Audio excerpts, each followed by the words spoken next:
बड़ी बहू, अरे बड़ी बहू, अरे कहाँ गई बड़ी बहू? अरे क्या हुआ माँ जी, आप इतना तेज क्यों चिल्ला रही हैं? हाँ हाँ, कुछ हुआ है तभी तो तू आएगी, ऐसे तो तुझे कभी मेरी आवाज सुनाई देती नहीं। अरे कब से आवाज लगा रही हूँ, कभी एक आवाज में नहीं सुनती है। वो माँ जी, मैं किचन में बर्तन धो रही थी, इसलिए मुझे आपकी आवाज एक बार में सुनाई नहीं दी। और माँ जी, यदि कोई बहुत जरूरी काम था तो आपके सामने तो आपकी छोटी बहू है ही ना, आप इसे ही बोल देती। अरे वाह दीदी, मैं यहाँ कोई खाली पीली नहीं बैठी हूँ, देख नहीं रही हैं आप कि मैं हिसाब किताब कर रही हूँ? आपको क्या लगा कि मैं यहाँ बैठकर टाइम पास कर रही हूँ? अरे नहीं नहीं सुषमा, तुम गलत समझ रही हो। मेरे कहने का मतलब ये नहीं है कि तुम यहाँ खाली पीली बैठी हो, मैं तो बस माँ जी से कह रही हूँ कि यदि कोई बहुत जरूरी काम था तो वो तुमसे कह देती। यदि माँ जी कोई जरूरी काम बता ही रही थी तो तुम 5 मिनट के लिए ये अपना हिसाब किताब बंद कर देती।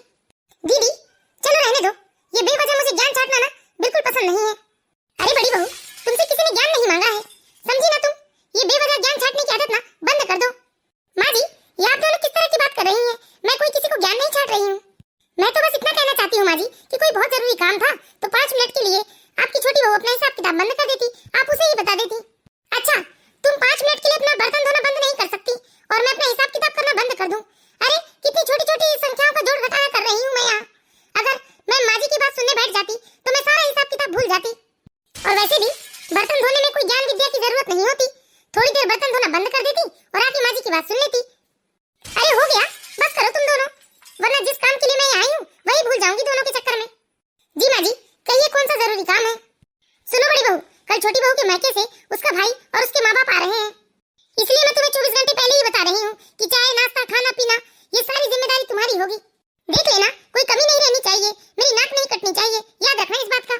आखिर वो हमारे नए नए रिश्तेदार हैं, इसलिए जाकर देख लो, यदि किचन में कोई सामान कम हो तो तुम मुझे लिस्ट बनाकर दे दो, मैं आज ही सारा सामान बुलवा देती हूँ। जी माँ जी। माँ जी, मेरे अकाउंट में रुपए नहीं है, कुछ रुपए दे दीजिए आप मुझे, मैं अभी ब्यूटी पार्लर होकर आ जाती हूँ। अरे छोटी बहू, तुम्हें मांगने की क्या जरूरत है? जाओ मेरे कमरे में जाओ और मेरे तकिए के नीचे मेरी तिजोरी की चाबी रखी है, जा तुम्हें जितने रुपए की जरूरत हो जाकर निकाल लो। ओके माँ जी। इतनी छोटी सी तो बात थी, लेकिन ये माँ जी ऐसे चिकन चिल्ली मचा रही थी जैसे कोई आफत आ गई हो। वैसे भी देवरानी के मम्मी पापा और भैया आ रहे हैं तो ये बात मुझे कहने से तो अच्छा था कि माँ जी देवरानी से ही कहती। मैं हमेशा देखती हूँ, चाहे देवरानी के मायके से आए या माँ जी के मायके से कोई आए, घर के सारे काम की जिम्मेदारी माँ जी मेरे मत्थे मढ़ देती है। मेहमानों की चाय पानी से लेकर खाने पीने तक का इंतजाम मैं ही अकेले करती हूँ। और पिछली बारी मैंने देखा जब मेरा भाई और मेरे पापा आए थे तो सुषमा से एक कप चाय भी बनाते नहीं बनी। और ये तीसरी बार है जब सुषमा के मायके वाले आ रहे हैं। पिछली बार मैंने देखा जब सुषमा के मायके वाले आए तो वो मजे से उनके साथ बैठकर बात करने लगी, रसोई में आकर एक काम में भी मेरा हाथ नहीं बटाई। माँ जी ने कुल मिलाकर मुझे इस घर की नौकरानी बनाकर रख दिया है, लेकिन देवरानी से तो कभी एक कप चाय बनाने को भी नहीं कहती है। लेकिन मैं कर भी क्या सकती हूँ, जब सास होकर माँ जी देवरानी से कोई काम करने को कहती नहीं है तो फिर मैं कैसे कह सकती हूँ? सारा दिन अपने हिसाब से अपना समय काटती रहती है सुषमा, और मैं जेठानी होते हुए भी नौकरों की तरह बस काम ही करते रहती हूँ। क्यों बड़ी बहू, रसोई में आकर क्या आलू छीलने बैठ गई? मैंने तुमसे कहा था ना कि कौन सा सामान नहीं है रसोई में मुझे लिस्ट बना कर दो। अरे 1 घंटा लगता है क्या लिस्ट बनाने में? नहीं माँ जी, बस वही सामान ही गिन रही थी मैं थोड़ी देर अपने कमरे में आराम करने जा रही हूँ, जरा सामने भी नजर रखना। क्यों माँ जी, सामने तो सुषमा बैठकर हिसाब किताब कर रही है ना? नहीं, सामने कोई नहीं है, सुषमा ब्यूटी पार्लर गई है और मुझसे कहकर गई है उसे आने में समय लगेगा। अच्छा अच्छा, मतलब क्या अच्छा? उसके मायके वाले आ रहे हैं, अरे इससे सुंदर तो दिखना होगा ना, वरना क्या कहेंगे कि ससुराल में आकर उनकी बेटी मुरझा गई है। ठीक है माँ जी, जाइए आराम कीजिए आप। लो कर लो बात, माँ जी तो ऐसे कह रही है जैसे बस सुषमा के मायके वाले इसी बात का जायजा लेने आ रहे हैं कि उनकी बेटी फूल सी खिली है या मुरझा कर कांटा हो गई है। वैसे भी सुषमा तो घर का कोई काम काज करती नहीं, वो तो फूल कर गुब्बारा हो गई है। अरे मैं अपनी तकलीफ कहूँ भी तो किससे कहूँ? खैर जाने दो, मैं अपना दुखड़ा रोने बैठूंगी तो सुबह से शाम हो जाएगी, लेकिन मेरा दुखड़ा खत्म नहीं होगा। लेकिन इतना तो समझ में आ ही गया इस घर में मुझे, माँ जी ना किसी के रुपए पैसे देखकर उन्हें सम्मान देती है। सुषमा के मायके वाले अमीर है, इसलिए माँ जी उनकी कुछ ज्यादा ही खातिरदारी करती है, उन्हें कुछ ज्यादा ही मान सम्मान देती है। लेकिन वही कभी मेरे मायके वाले आ जाए तो ये माँ जी एक बार झांक कर तक नहीं देखती। ठीक है, सबका समय आएगा। कावेरी जल्दी जल्दी किचन में खत्म हुए सामानों की लिस्ट बनाने लगती है और लिस्ट बनाने के बाद सारा दिन बस मेहमानों के आने की तैयारी में लग जाती है।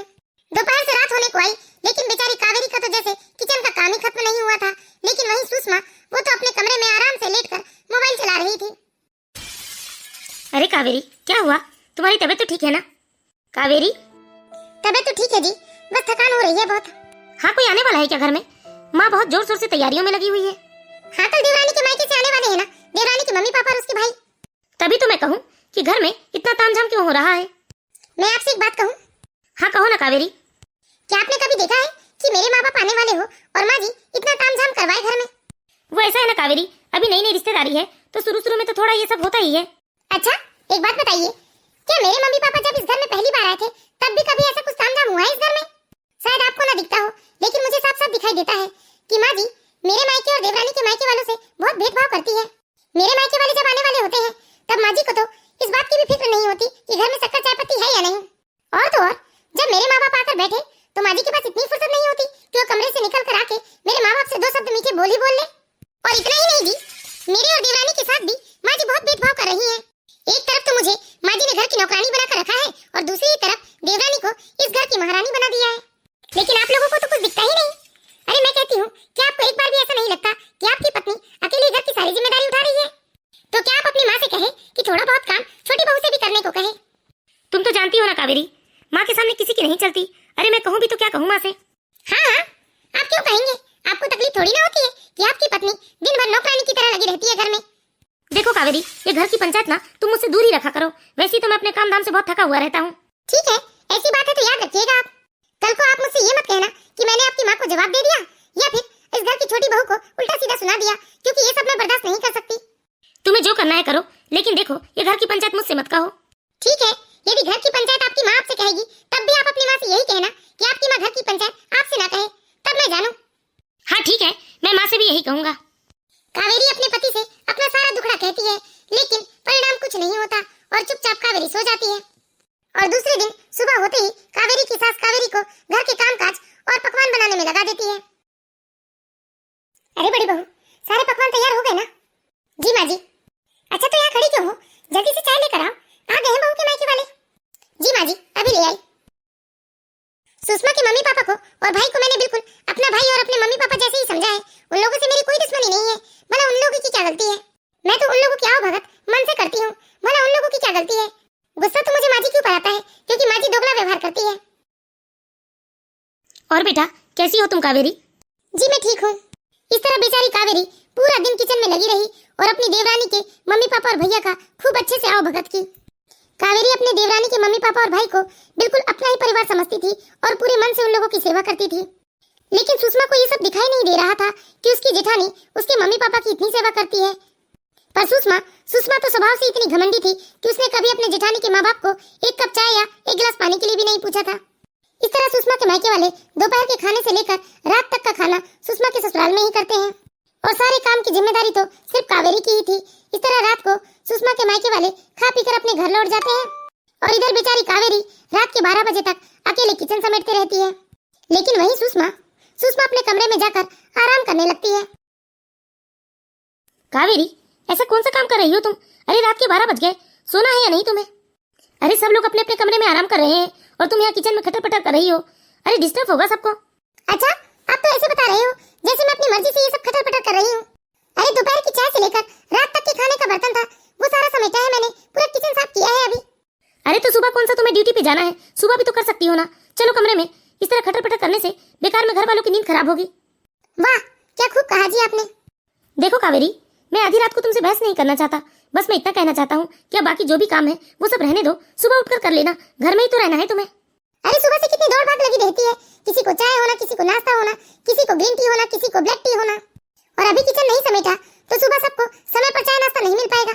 अच्छा ठीक है, तुम करते रहो काम, मैं चला आराम करने। सच में कभी कभी तो मुझे लगता है कि भगवान ने मुझे कौन सी मिट्टी से बनाया है। क्या इस घर की जिम्मेदारी मेरी ही है? सभी लोग तो अपने अपने कमरे में आराम करने चले गए, फिर मैं क्यों यहाँ उलझी हूँ बर्तनों के साथ? लेकिन क्या करूँ, ये सारा काम अभी छोड़कर मैं आराम करने चली भी जाऊंगी तो सुबह से दौड़ भाग लग जाएगी। सुबह से मेरी ही परेड लगनी है किचन में, क्योंकि देवरानी जी से तो कोई कुछ कहेगा नहीं। चाहे देवर जी को चाय चाहिए हो या सासू माँ को नाश्ता, करके तो मुझे ही देना होगा। इस तरह बेचारी कावेरी 12:30 बजे रात तक अकेले ही किचन समेटती है और जैसे ही वो अपना काम खत्म करके अपने कमरे में जाती है तो देखती है कि कावेरी का पति तो सो चुका था। फिर कावेरी भी जाकर सो जाती है।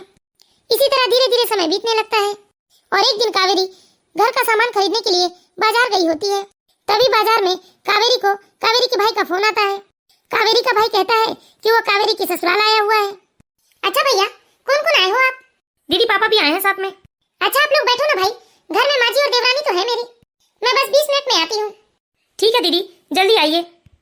कावेरी अपने भाई और पापा के आने की खबर सुनकर बहुत खुश हो जाती है और कावेरी खुशी खुशी जल्दी जल्दी अपनी सारी खरीदी करके अपने ससुराल चली जाती है। लेकिन वो जब देखती है कि उसके पापा और भाई इतने देर से अकेले ही बैठे हुए हैं और उन्हें किसी ने चाय या पानी के लिए नहीं पूछा, तो ये देखकर कावेरी को बहुत बुरा लगता है। पापा, कैसी हैं दीदी आप? मैं तो ठीक हूँ मेरे भाई, और बताओ घर में माँ कैसी है?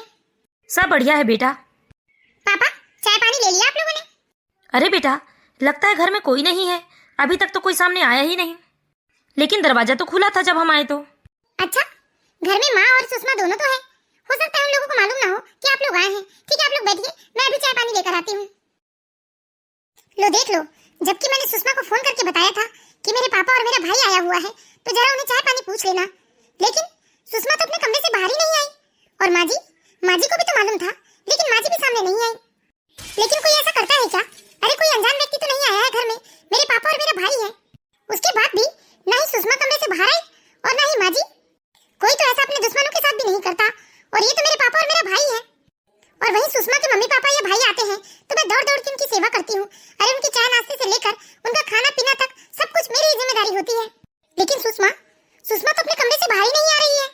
और माजी तो सुषमा के मम्मी पापा आते हैं तो उनके सामने दौड़ दौड़ कर उनकी खातिरदारी करती और करवाती है।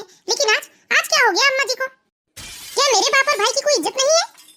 बहुत बर्दाश्त कर लिया मैंने, लेकिन अब मैं बर्दाश्त नहीं करूंगी। अरे इतनी बड़ी बेइज्जती मेरे पापा और भाई की कि कोई सामने आकर उनसे बात करना तक जरूरी नहीं समझता। आज सब कुछ कावेरी के बर्दाश्त के बाहर हो रहा था। कावेरी का भाई और उसके पापा करीब 1 घंटे से आकर बैठे हुए थे सामने, लेकिन कोई भी सामने निकल कर नहीं आया। जबकि कावेरी की सास और देवरानी दोनों को मालूम चल गया था कि कावेरी के पापा और भाई आए हुए हैं, लेकिन फिर भी दोनों अपने अपने कमरे में बंद रही। फिर बेचारी कावेरी दौड़ दौड़ कर उनके चाय नाश्ते की तैयारी करती, उनके लिए खाना बनाया। ऐसे दौड़ भाग कर खाना पीना चाय नाश्ता बनाने के चक्कर में बेचारी कावेरी के पास इतना समय ही नहीं बचता कि वो आराम से बैठकर अपने पापा और भाई से उनका हालचाल पूछ सके। लेकिन कावेरी को इस बात का बहुत ज्यादा दुख हुआ था, इसीलिए आज कावेरी ने ठान लिया था कि जिस तरीके का व्यवहार आज कावेरी के पापा और भाई के साथ हो रहा है, वैसे ही व्यवहार वो अपनी देवरानी के पापा और भाई के साथ करेगी। और ना ही किसी की आवभगत करेगी और ना ही अब अपने देवरानी के हिस्से का काम करेगी। इस तरह खाना पीना खाने के बाद कावेरी के पापा और भाई चले जाते हैं और उसके बाद कावेरी की देवरानी और सास निकलकर बाहर हॉल में आती हैं। अरे कावेरी, कहाँ गए तुम्हारे पापा और भाई? बड़ी जल्दी याद आ गई आपको माँ जी कि मेरे पापा और भाई आए हुए हैं। क्या मैंने आपको बताया नहीं था कि मेरे पापा और भाई थोड़ी देर के लिए आए हैं? अरे कावेरी, तू तो गुस्सा कर रही है। वो क्या है ना, मैं दवाई खाकर लेटी और ना जाने मुझे कब नींद लग गई, और इस चक्कर में पूरे 3 घंटे के बाद मेरी नींद खुली है। और जैसे मेरी नींद खुली वैसे ही मैं दौड़ कर आई हूँ तुम्हारे पापा और भाई से मिलने। अरे क्या हुआ माँ जी, किस चीज का शोरगुल हो रहा है? और दीदी, आपके पापा और भैया आने वाले थे ना, कहाँ गए वो? आए नहीं क्या अब तक? अच्छा, लगता है तुम्हारी भी आंख लग गई थी। क्यों, तुमने भी कोई नींद की दवाई ले ली थी? अरे आप ऐसा क्यों बोल रहे हो? सुषमा, मैंने तुमसे कहा था ना कि मुझे बाजार से आने में आधा घंटा लग जाएगा। तुम सामने आकर मेरे पापा और भाई को कम से कम चाय पानी पूछ लेना। अरे चाय पानी की बात तो दूर रही, तुम्हारे पास इतनी फुर्सत नहीं थी कि तुम आकर एक बार मेरे पापा और भाई से मिल लो। दीदी, आप बेकार में मुझे गुस्सा मत दिखाओ। आपने बताया था मुझे, लेकिन तब मैं बाहर आकर देखी तो यहाँ कोई नहीं थे, इसलिए मैं अपने कमरे में गई और अपना हिसाब किताब करने बैठ गई। और आप तो ऐसा गुस्सा कर रही हैं जैसे कोई आफत आ गई हो। अरे नहीं, आफत क्यों आएगी? मेरे पापा और भाई ही तो आए थे, कोई प्रधानमंत्री तो नहीं आ गए थे हमारे घर जो तुम लोगों के नहीं मिलने से कोई आफत आ जाएगी। आज कावेरी को बहुत ज्यादा ही बुरा लगता है, लेकिन कावेरी सोचती है कि इस तरह मुंह से लड़ झगड़ने से कोई मतलब नहीं, वो अपना बदला तो दूसरे ही तरीके से लेगी। ये सोचकर वो चुपचाप अपने कमरे में चली जाती है। आज मेरे पापा को यहाँ आकर कितना अपमान महसूस हुआ होगा, क्योंकि पापा भी ये बात समझ चुके थे कि मेरी देवरानी और सास तो घर में ही है, लेकिन वो लोग सामने आकर मेरे पापा और भाई से मिलना जरूरी नहीं समझते। एक मैं ही पागल हूँ जो सबको अपना मानकर सबकी खातिरदारी करती हूँ। कावेरी, क्या हुआ तुम्हें? कुछ नहीं, मुझे क्या होगा? दुख दर्द तो इंसानों को होता है ना, लेकिन यहाँ तो कोई मुझे इंसान समझते ही नहीं, और ना ही मेरे रिश्तेदारों को। अरे क्या हुआ कावेरी, साफ साफ बताओ ना, ऐसे पहेलियां ना बुझाओ। आपको मालूम है, आज मेरे पापा और भाई आए हुए थे, लेकिन उस समय मैं मार्केट में थी, तो मैंने फोन करके कहा सुषमा से कि पापा और भाई को चाय पानी पूछ ले। और यहाँ तक माजी से भी फोन में बताया मैंने कि पापा और भाई आए हुए हैं। लेकिन जब मैं आधे घंटे के बाद घर पहुंची तो मुझे मालूम चला कि ना ही सुषमा अपने कमरे से बाहर आई और ना ही माजी अपने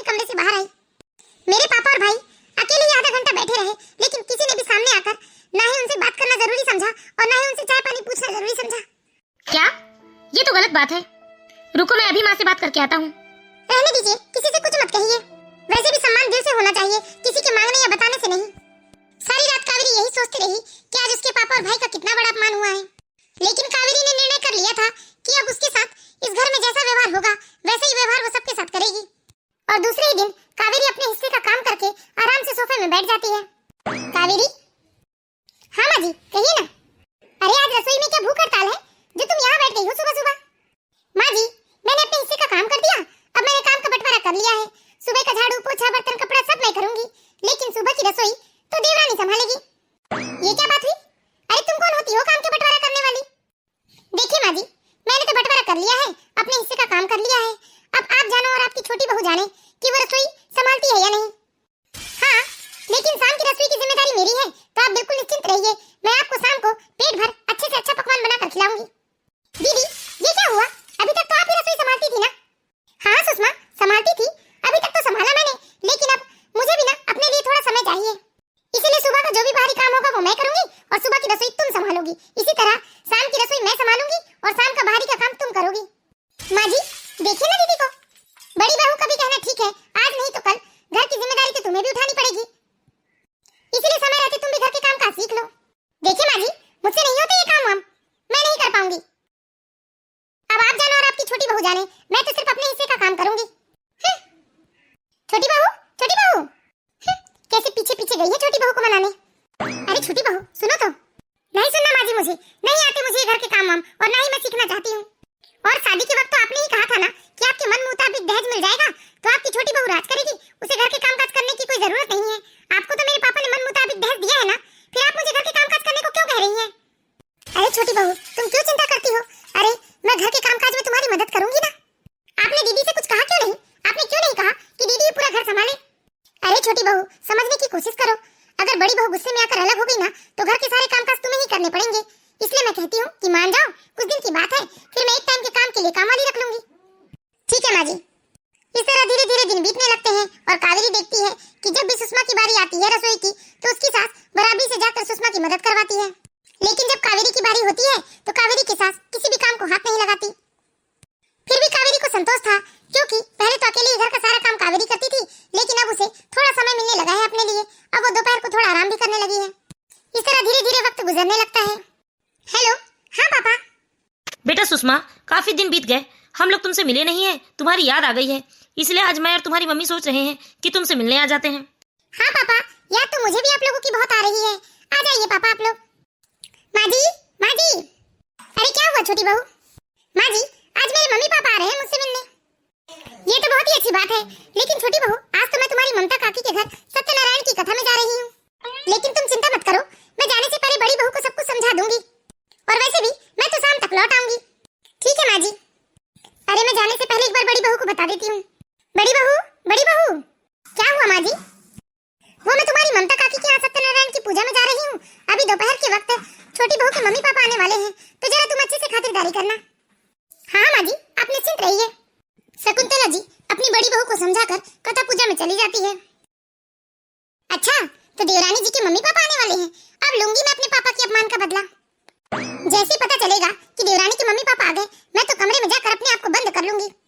करीब आधे घंटे के बाद सुषमा के मम्मी पापा आ जाते हैं, लेकिन जैसे ही कावेरी देखती है कि सुषमा के मम्मी पापा आ गए तो वो चुपचाप अपने कमरे में चली जाती है और दरवाजा अंदर से बंद कर लेती है। दीदी, मम्मी पापा आ गए हैं दीदी। खटखटाते रहे बेटा, मैं नहीं आने वाली हूँ बाहर। मैं भी जब बाहर जाऊंगी तो कह दूंगी कि मेरी आंख लग गई थी, क्या मैं दवाई खाकर लेती थी ना। सुषमा अपने मम्मी पापा के पास बैठी रहती है और वो लगातार रसोई की तरफ देखती रहती है कि कब उसकी जेठानी उठकर आएगी और उसके मम्मी पापा के लिए चाय नाश्ता वगैरह बनाएगी। अरे कावेरी दिखाई नहीं दे रही है, कावेरी कहीं गई है क्या बेटा?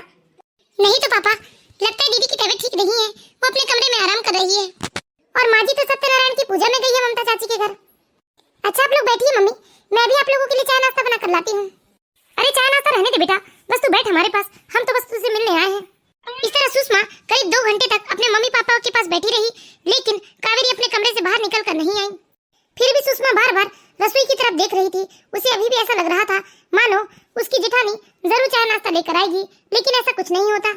क्या हुआ बेटा, कोई परेशानी है क्या तुमको? नहीं तो माँ, कोई परेशानी नहीं है। अच्छा ठीक है बेटा, अब हम लोग चलते हैं। क्या समझी जी, ऐसे कैसे चलते हैं? अरे नहीं समझन जी, हम लोग काफी देर से आए हुए हैं, अब हम लोग चलते हैं। इस तरह सुषमा के मम्मी पापा चले जाते हैं। अरे छोटी बहू, अब तुझे क्या हो गया?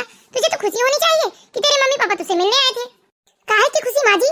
जब तक मेरे मम्मी पापा बैठे रहे तब तक दीदी तो अपने कमरे से बाहर नहीं आई, जबकि मैंने कई बार उनके कमरे का दरवाजा पीटा, लेकिन उन्होंने चू तक नहीं किया। क्या? ये तुम क्या बोल रही हो? हाँ माँ जी, मैं बिल्कुल ठीक कह रही हूँ। रुको जरा, अभी बुलाती हूँ बड़ी बहू को। बड़ी बहू, बड़ी बहू। अरे कहाँ मर गई बड़ी बहू? सुनाई नहीं दे रहा है क्या? कान में ढक्कन लगाकर बैठी हो? अरे क्या हुआ माँ जी? क्यों आप इतने जोर जोर से हल्ला कर रही हैं? अरे घर में मेहमान आए हुए थे और तुम बेशर्मों की तरह दरवाजा बंद करके अपने कमरे में लेटी हुई थी। अच्छा, घर में मेहमान आए हुए थे? अरे देखो तो, शरीफ तो ऐसे बन रही है जैसे इसे कुछ पता ही नहीं था। तुझे पता था ना कि छोटी बहू के मम्मी पापा आने वाले हैं, इसके बावजूद? अरे तो क्या हुआ माँ जी? इसमें कौन सी बड़ी बात थी? अरे भाई, सुषमा के मम्मी पापा आए थे, मेरे नहीं, तो मैं क्यों चाय पानी नाश्ता बनाऊं? अरे सुषमा भी तो उन्हें चाय नाश्ता बनाकर दे सकती थी ना, जैसे मैं देती हूँ। बड़ी बहू, तुम्हारा दिमाग तो ठीक है ना? मेहमान थे वो इस घर के। अच्छा माँ जी, मेहमान तो मेरे भी पापा और भाई होते हैं, लेकिन आपने तो कभी उनकी इतनी सेवा नहीं की, उनकी इतनी फिक्र नहीं की, और ना ही कभी आपने मेरे मायके वालों के लिए कभी कोई व्यवस्था की। और तो और, आप लोगों के पास तो इतनी फुर्सत नहीं होती कि आप लोग मेरे मम्मी पापा या भाई बंद के सामने आकर दो शब्द बात ही कर लो। आज सुषमा के मम्मी पापा के आने पर आपको इतनी फिक्र क्यों हो रही है? जैसे मेरे मम्मी पापा आते हैं और आप निश्चिंत रहती हैं, वैसे ही निश्चिंत रहिए। अरे तूने तो हमारा नाक ही कटवा दिया। क्या सोचेंगे वो लोग कि उनकी बेटी के ससुराल में उनसे कोई चाय नाश्ते के लिए नहीं पूछा? अच्छा, जब मेरे मम्मी पापा आते हैं तब तो उन्हें कोई चाय नाश्ते के लिए नहीं पूछता, तब तो आपको अपनी इज्जत की इतनी चिंता नहीं रहती, फिर आज क्यों अपनी इज्जत की इतनी चिंता हो रही है आपको? क्या मेरे भाई और बाप आपके मेहमान नहीं है? अरे माँ जी, ये भूल क्यों जाती हैं आप? जैसे सुषमा आपकी छोटी बहू है, उसी तरह मैं भी आपकी बड़ी बहू हूँ, और चाहे बड़े बहू के माँ बाप हो या छोटे बहू के, मेहमान तो मेहमान होते हैं ना। मेरे भाई बाप आते हैं तब आपकी इज्जत नहीं जाती, और आज सुषमा के मम्मी पापा आ गए तो आपकी इज्जत जाने लगी, क्योंकि मैंने उन्हें चाय नाश्ते के लिए नहीं पूछा। देखिए माँ जी, बहुत हो गया। अब जिस तरह से व्यवहार सुषमा मेरे माँ बाप के साथ करेगी, वैसे ही व्यवहार मैं भी उसके माँ बाप के साथ करूंगी। और आप लोग इतने जल्दी कैसे भूल सकते हैं? अरे आज से 2 महीने पहले की ही बात है, जब मेरे भाई और मेरे पापा आए हुए थे, तब तो उन्हें किसी ने चाय नाश्ते के लिए नहीं पूछा। अरे चाय नाश्ते की बात तो दूर, आप दोनों में से कोई भी अपने कमरे से बाहर तक निकल कर नहीं आया। मेरे पापा और भाई आधा घंटे तक अकेले यहीं बैठे रहे। देखिए, अब मैंने साफ साफ फैसला कर लिया है, अब चाहे सुषमा के मम्मी पापा आए या किसी और के कोई रिश्तेदार आए, अब मुझे किसी से ना कोई लेना देना नहीं है। जो मेरे साथ जैसा व्यवहार करेगा, मैं तो उसके साथ वैसा ही व्यवहार करूंगी। मेरे मायके वालों के अलावा घर में कोई और मेहमान आ जाए ना, तो मैं तो चुपचाप अपने कमरे में बंद हो जाऊंगी और तब तक बाहर नहीं आऊंगी जब तक मेहमान चले नहीं जाते। और दूसरी बात माँ जी, मैंने बहुत देख लिया। अरे जिस दिन से मैंने घर के कामकाजों का बंटवारा किया है, उस दिन से तो आप अपनी छोटी बहू की जब बारी आती है रसोई की, तब बराबर से जाकर उसके साथ हाथ बटाते हैं, लेकिन जब मेरी बारी आती है तो आप हाथ पैर लंबे करके आराम से सोफे में बैठकर टीवी देखती हैं। लेकिन अब ऐसा नहीं होगा। जितनी मदद आप छोटी बहू की करेंगे घर के कामकाजों में, आपको उतनी ही मदद मेरी भी करनी होगी। बहुत उठा लिया आप सब लोगों ने मेरा फायदा, लेकिन अब नहीं, क्योंकि अब मुझे साफ साफ समझ में आ गया है कि टेढ़े के साथ ना हमेशा टेढ़ा ही रहना चाहिए। अपनी बात खत्म करके कावेरी चुपचाप अपने कमरे में चली जाती है, लेकिन आज पहली बार कावेरी का इतना लाल चेहरा और इतना रौद्र रूप देखकर कावेरी की सास और देवरानी दोनों ही हैरान रह जाती हैं। देर से ही सही, लेकिन अब सुषमा को समझ में आ गया था कि अब उसकी दाल यहाँ नहीं गलने वाली है। तो मैं आशा करती हूँ दोस्तों, आप लोगों को हमारी ये कहानी जरूर पसंद आई होगी। यदि कहानी अच्छी लगी हो तो प्लीज इस वीडियो को लाइक कीजिए, और इसी तरह की मोरल स्टोरीज देखते रहने के लिए हमारे चैनल बालाघाट की बेटी को सब्सक्राइब करें।